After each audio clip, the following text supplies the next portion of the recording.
நிச்சயமாக திருவொற்றியூரில் வெளிநாட்டு பறவைகள் படையெடுத்து வருகின்றனர். அதாவது கோடை காலங்களில் இறைக்காகவும் தண்ணீருக்காகவும் தேடி அலையும் பறவைகள் திருவொற்றியூர் பகுதியில் உள்ள நீர்நிலைகளில் குவிந்து வருவதால் பறவைகள் சரணாலயம் போல் அங்கு காட்சி அளிக்கிறது. அதாவது மத்திய ஆசியா மற்றும் ஈரான் பகுதிகளில் காணப்படும் அரிய வகை பெரிய நாரை உள்ளிட்ட அரிய வகை பறவைகள் உணவுக்காகவும் நீருக்காகவும் தேடி வரும் பறவைகள் பழவேற்காடு ஏரி மற்றும் பள்ளிக்கரணை சதுப்பு நிலம் பகுதியில் அதிகமாகவே காணப்படும். பெரும்பாலான பறவைகள் இந்த பகுதியில் தென்பட்டாலும் கூட திருவொற்றியூர் ரயில்வே நிலையம் அருகில் இருக்கக்கூடிய ரயில்வே இடத்தில் சொந்தமான இடத்தில் தேங்கியிருக்கக்கூடிய நீர்நிலைகளில் பறவைகள் குவிந்து காணப்படுகிறது.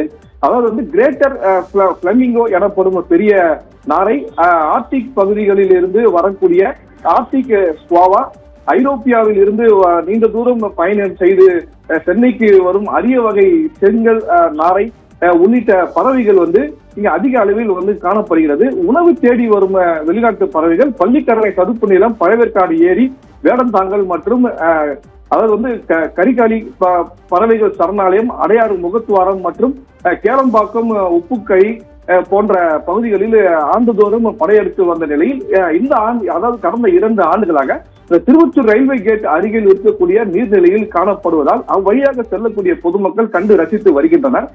மணலி பகுதியில் பறவைகள் சரணாலயம் அமைக்க கடந்த ஆட்சியில் ஏற்பாடு செய்யப்பட்டிருந்தது.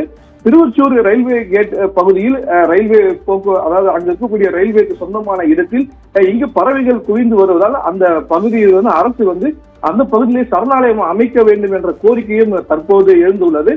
அதாவது பறவைகள் அங்கு அந்த நீர்நிலைகளில் உணவு, அதாவது இறையை தேடுவதும் நீர் அருந்துவதும் அதே போல வானில் வட்டம் அடிப்பதும் பார்த்து அங்கு இருக்கக்கூடிய மக்கள் ரசித்து வருகின்றனர்.